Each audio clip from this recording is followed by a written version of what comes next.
Bertemu kembali pagi ini dalam mata pelajaran Reka Bentuk dan Teknologi. Kita akan belajar bab 2 aplikasi teknologi. Masih lagi dalam 2.2 Reka Bentuk Mechanical.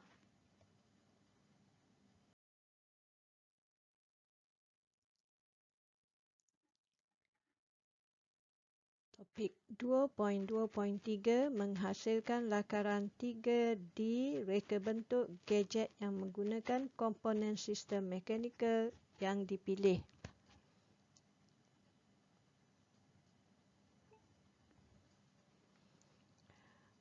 Untuk mencapai TP3, anda seharusnya boleh memberi contoh bagaimana komponen sistem mekanikal berfungsi berdasarkan kepada produk yang dipilih. Pilih salah satu gadget mekanikal sedia ada di sekeliling anda dan hasilkan satu inovasi bagi menghasilkan satu gadget mekanikal yang baru. Contohnya payung. Daripada payung itu, apakah inovasi yang anda boleh hasilkan untuk menghasilkan satu gadget yang baru? Yang keduanya, bekas gincu ataupun bekas lipstick menggunakan sistem gelongso. Daripada bekas gincu yang sedia ada itu, fikirkan dan hasilkan satu inovasi yang baru bagi menghasilkan satu gadget mekanikal yang baru. Bekas glue stick, glue stick yang anda gunakan, setelah glue-nya habis, bekas itu anda boleh lakukan satu inovasi untuk menghasilkan satu gadget mekanikal yang baru. Begitu juga dengan correction tape. Pada correction tape itu ada sistem gear yang anda boleh gunakan dan lakukan sedikit inovasi untuk menghasilkan satu gadget mekanikal yang baru. Bergantung kepada kreativiti anda. Berdasarkan kepada sistem pada sebuah monopod, saya telah membuat sedikit inovasi untuk menjadikan ia sebagai pemadam papan putih boleh laras. Sebelum membuat projek, kita perlu menghasilkan lakaran 3 dimensi bermaklumat.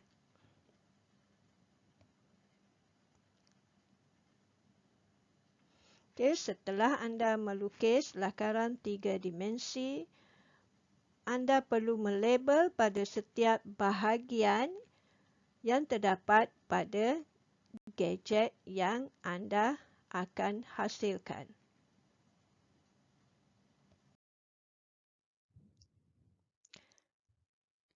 Setelah membuat lakaran 3 dimensi, anda perlu menganalisis kesesuaian komponen yang digunakan untuk membina gadget tersebut. Bagi mencapai TP4, anda perlu boleh menganalisis fungsi komponen sistem mekanikal pada sesuatu produk. Menganalisis kesesuaian komponen yang digunakan untuk membina gadget pemadam papan putih boleh laras. Komponen sistem mekanikal yang digunakan ialah yang pertama, pautan. Fungsi pautan ini adalah untuk memegang pemadam papan putih. Adakah pautan ini sesuai atau tidak sesuai?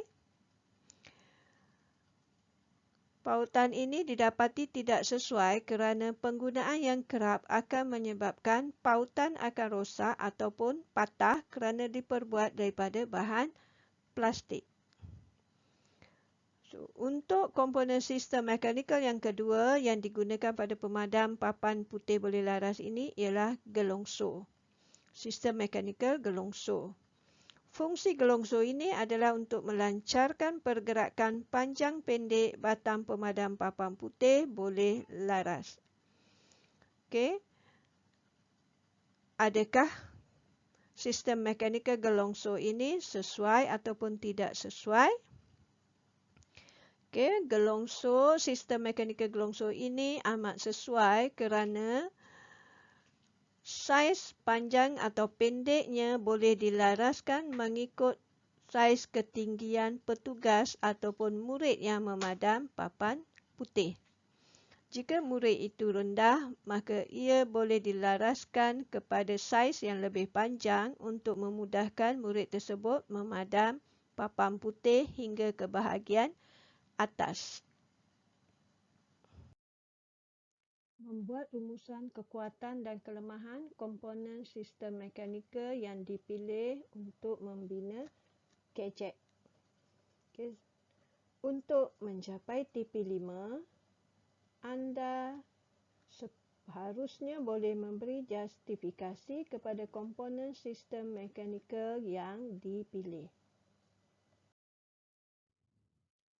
Okey, mari kita membuat rumusan kekuatan dan kelemahan komponen sistem mekanikal yang dipilih untuk membina gadget.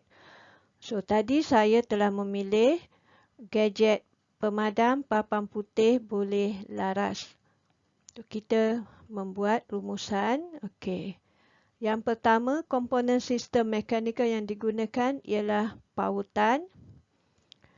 Kekuatannya, pautan berfungsi untuk memegang pemadam papan putih yang berbagai saiz.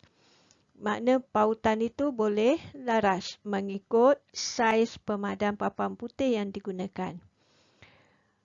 Kelemahannya pula, penggunaan yang kerap akan menyebabkan pautan akan rosak atau patah kerana diperbuat daripada bahan plastik.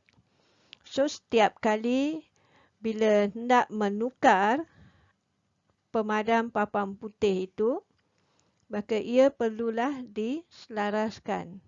So, bila banyak kali kita laraskan, dia boleh rosak ataupun patah sebab ianya diperbuat daripada bahan plastik. So, sebagai penambahbaikan, komponen pautan itu kita boleh gantikan dengan bahan yang lebih kuat iaitu bahan logam. Okay, bahan logam lebih kuat berbanding dengan bahan plastik. Tugasan 1 untuk pembelajaran hari ini ialah muka surat 30. Okey, sila lihat modul RPT muka surat 30. Pilih mana-mana gadget sedia ada di persekitaran ataupun di dalam rumah anda dan lakukan inovasi untuk menghasilkan satu gadget yang baharu. Buat lakaran 3D gadget yang akan anda hasilkan pada muka surat 30 modul RPT tersebut. Untuk tugasan 2 dan tugasan 3, sila rujuk muka surat 31 modul RPT.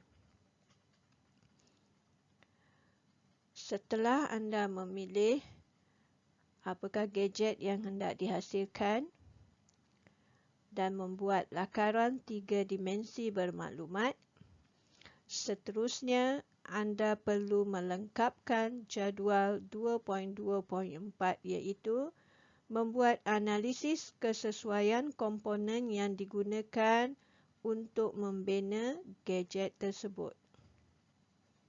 Okey, lengkapkan jadual ini berdasarkan pada penerangan saya sebelum ini.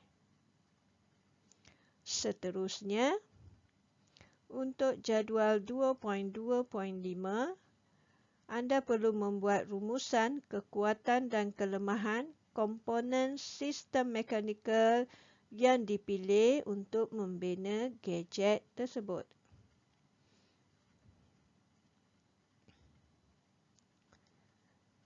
Okey, anda boleh merujuk kepada penerangan yang telah saya berikan dalam contoh-contoh sebelum ini dalam slide yang terdahulu.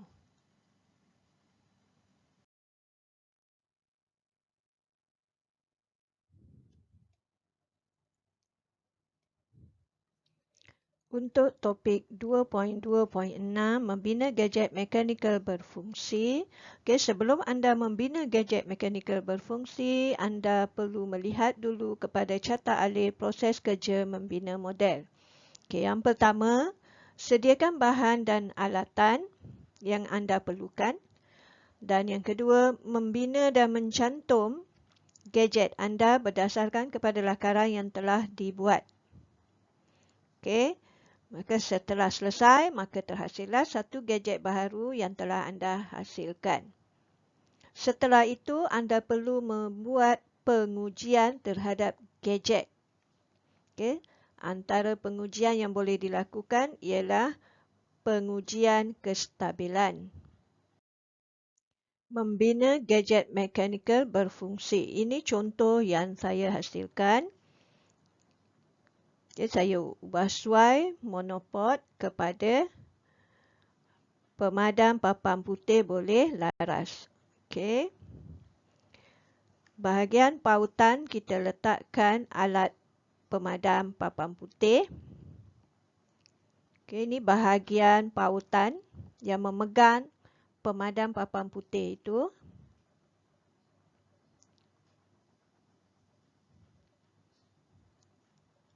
Okey, bahagian pautan ini boleh dilaraskan mengikut sudut yang sesuai untuk memadam papan putih. Okey, dah sesuai, kita laraskan, kita ketatkan skru supaya dia tidak bergerak. Dan bahagian gelongso, batang gelongso ini boleh dipanjangkan ataupun dipendekkan mengikut kesesuaian murid yang hendak memadam papan putih di kelas tersebut. Okay, jika pelajar itu agak tinggi, maka bahagian gelongso ini boleh dipendekkan.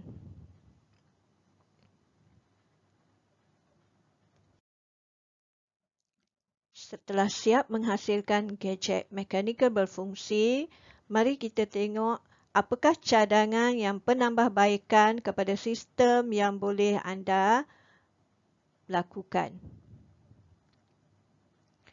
Untuk mencapai TP6 ini, murid seharusnya boleh membina gadget mekanikal berfungsi dan boleh mencadangkan apakah penambahbaikan setelah pengujian ke atas kefungsian gadget tersebut dilakukan. Contoh ujian kestabilan yang telah saya lakukan terhadap pemadam papan hitam boleh laras ialah ujian kestabilan, iaitu pada bahagian pautan, penggunaan yang agak kerap akan menyebabkan ia terlebih tarik ataupun boleh rosak dan juga patah. So, cadangan penambahbaikan terhadap gadget ini ialah berdasarkan hasil pengujian, cadangan penambahbaikan perlu disenaraikan dan dilaksanakan jika perlu. Contohnya, mengganti atau mengubah suai komponen yang tidak berfungsi. Anda lihat mana-mana komponen atau bahagian yang tidak berfungsi, anda boleh ganti atau ubah suai komponen tersebut. Atau menambah baik komponen atau bahan yang anda gunakan. Jika didapati bahan itu agak tidak sesuai, anda boleh gantikan dengan bahan yang lain. Mengganti komponen dengan komponen yang lebih baik. Jika ada komponennya yang agak kurang baik dengan fungsi yang anda kehendaki, maka anda boleh tukar komponen tersebut dengan komponen yang lebih baik dan menepati kehendak fungsi yang anda hendak. So, akhir sekali, lengkapkan muka surat 32 modul RBT dengan memberikan cadangan penambahbaikan kepada gadget mekanikal yang telah anda hasilkan. Pastikan anda menyiapkan tugasan pada hari ini sebelum anda menghantar modul ini ke sekolah pada hari Khamis ataupun Jumaat ini. Rakam gambar atau video gadget mekanikal berfungsi yang telah anda hasilkan dan kongsikan ke grup kelas atau hantar terus gambar atau video tersebut kepada saya dan juga kepada guru mata pelajaran RBT anda. Pastikan anda menulis nama pada modul dan gambar serta video untuk memudahkan guru menyemak dan memberi markah kepada hasil kerja yang telah anda hasilkan. So, kita jumpa lagi pada minggu hadapan dengan topik yang baru iaitu 2.3 reka bentuk elektrik. So, diharap anda bersedia dengan topik yang baru.